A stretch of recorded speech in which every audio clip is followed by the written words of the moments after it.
Dear student, 2025 মাধ্যমিক পরীক্ষার জন্য গণিতের উপপাদ্য থেকে আমরা 6টি উপপাদ্য নিয়েছি। এই 6টি উপপাদ্যের মধ্যে তোমরা কিন্তু যে কোনো একটি কমন পেয়ে যাবে।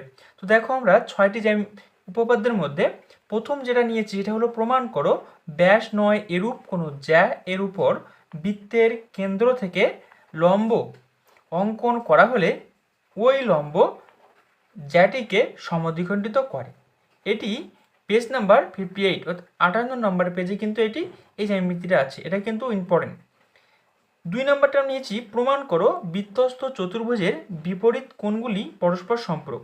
এটি কিন্তু পাঠ্যপুস্তকের 164 164 পেজে কিন্তু এই উপপাদ্যটি আছে, এটাও তোমাদের গুরুত্বপূর্ণ।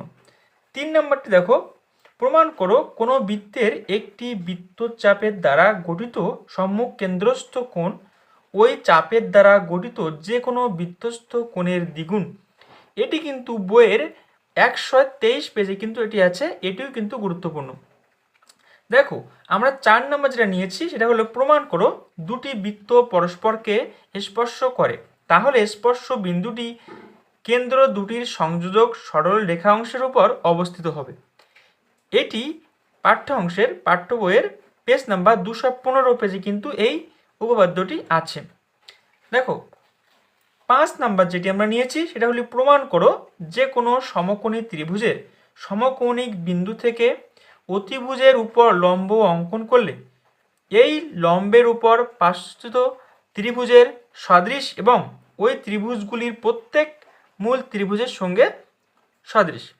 এটি 255 পেজে কিন্তু এটা আছে।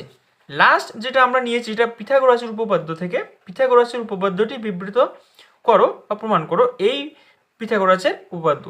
তাহলে আমরা 2025 সালের মাধ্যমিকের জন্য গণিত থেকে আমরা উপপাদ্যে যে 6টি উপপাদ্য আমরা নিয়েছি এর মধ্যে থেকে কিন্তু তোমাদের একটা অবশ্যই কমন তোমরা পেয়ে যাবে।